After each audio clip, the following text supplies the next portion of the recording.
Hi guys. I've kind of got enough records now that I feel comfortable with showing them, and I feel like it's somewhat necessary because at least some of them are actually interesting enough to show. So yeah, I've got like eight or so which I want to show right now, which is what I'm going to do. Um, so yeah, starting off with Black Country New Road, the infamous Black Country New Road. Um, yeah, it was kind of a dumpster fire when this thing released because there was a lot of hype around it, and that can only mean one thing: disappointment.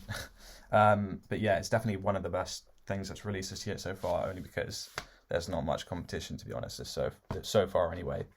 Yeah, it was a marble pressing which I just showed, and it was signed because I really liked the singles on it before it dropped, so I knew it was going to be good anyways. Which is the same case with a lot of people. But yeah, because it's signed, it was sort of came a bit damaged, but I'm not really one to complain about that because it doesn't really bother me that much. But yeah, definitely a good purchase that I'm proud of. So yeah, next one, Gio Gotti, Boards of Canada. I'm really into Boards of Canada, and this is, in my opinion, probably their best record, like hands down, because other records have really good highlights, but this one sort of just like is the most consistent and never drops in quality. So definitely the height of their career, I think, in my opinion, anyways. Next one, Bjork, Vespertine. My favorite Bjork album has a really cool cover. I think it's probably like the coolest cover ever made. I know it's a bold statement, but I do think it is definitely the coolest. Cool in artworks. It's just standard black, so it's not that interesting. But yeah, I wouldn't recommend it as your first Bjork record or anything, but it is definitely her best in my opinion. There are better ones to start out with though, so I recommend those. Next one, Godspeed You, Black Emperor, FA Infinity. It comes with a random cover, I think, and I got the Water Tower one, as opposed to like there's like a train one and a road signed one, though everybody knows the road signed one anyway.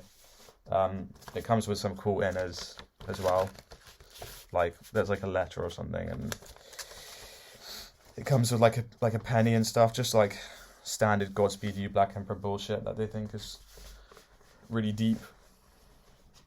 Yeah, it's just a standard black pressing.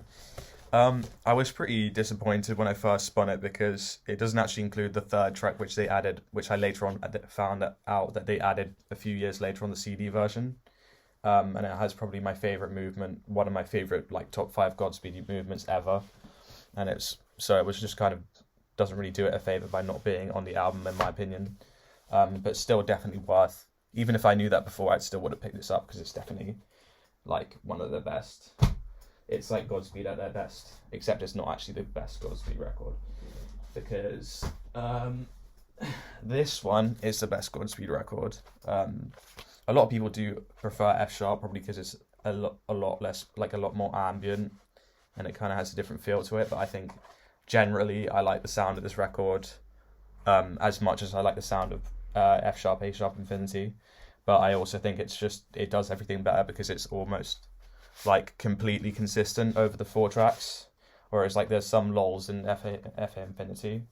But yeah, definitely like top 3 record of all time for me. I basically stand this record way too much. It's kind of unhealthy. Next, Death's Dynamic Shroud. I'll Try Living Like This. This actually this repressing got announced while I was asleep, so I missed the first pressing for it, which was like this really cool like splatter effect pressing, which I kind of do prefer because I got the gold one, which they said that they would drop later on in the day that I actually found out it got announced. And the gold one's really cool, but I have like an abundance of gold ones, so like most of my colored records are gold for no apparent reason. It's just kind of incidental. But yeah, it has some really cool art direction. I think this group has a really cool art direction as well. I wouldn't recommend it though as like a starting vaporwave record or anything, or even as a starting Death's Dynamic Shroud record, just because it's so like unorthodox in the field of vaporwave. But vaporwave, I think Like if you look at like 2814's record as um, like everybody's favorite vaporwave record, this is like the super villain like to that. That's the way I see it anyway. And then finally, just Jamie XX in color. Pretty good electronic record. It's good enough for me to want to buy on vinyl anyway. Not my favorite though, but it has some good highlights. Came in purple because when you order it, it actually comes in a random color, which I thought was a pretty cool gimmick. So I just sort of picked it up, and it wasn't that expensive or anything. I think it could come in like any color that's on the record. I might be wrong, but yeah, I got it in purple, which was pretty decent, pretty nice. But yeah, anyway, I've got more in transit, which I'm hoping to get soon, but they haven't actually arrived because they take way too bloody long to actually fucking like deliver stuff nowadays. But that's probably just because I pre-ordered stuff, and you know.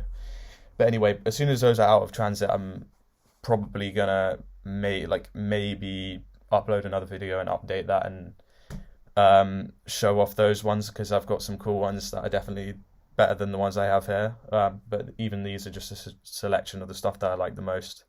But yeah, I would definitely recommend checking out all of these records if you haven't. And yeah, that's it.